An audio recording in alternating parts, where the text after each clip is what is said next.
Alright, welcome back to this YouTube channel. So here now I'll be walking you through on how to recover your password. Probably you misplace your password, like you unable to remember what you use in saving whatsoever password you use. Probably you forget or you do not know how to go about it. But you already have it saved on your Google account, Google profile. So now here is how to go about getting it. I'm already in our browser, which is whereby I'm using Chrome at the moment. So having you open your browser, then you see, as you can see, the top option, we have the three dots by the right side. So just click on the three dots by the right side. Having you click on it, we have the new tab, new English tab, history, delete, browsing and data, download, bookmark, recent, whatever. We have all. So now we have to come down to setting.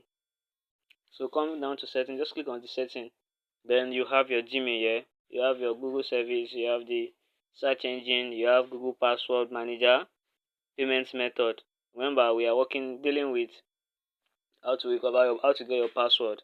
So just click on Google password manager. Having you click on Google password manager, it will refer you to another page.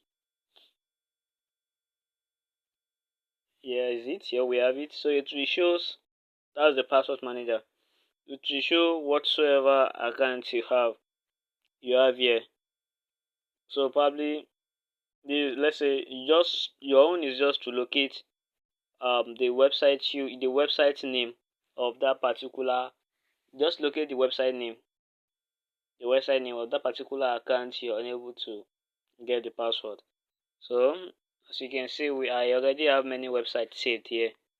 I have many websites saved here. So just for me to locate the exact one I have issue in remembering the password. So let me use the first one. Let's say I have issue with the first one here. So my own is just click on the particular link. This is it. Then you insert your pattern, you draw your pattern, you just unlock your phone. So now we have it. We have probably the username and the password. As you can see, the password we have it in dot format. So just click on the eye option to make it visible. So once you click on it, then we have it here. So that's how to go about getting your password. Then if probably you do not want to know, you don't want to view the password, you can just make use of the copy option and then you copy it, go back to wherever you need it, then you paste it there.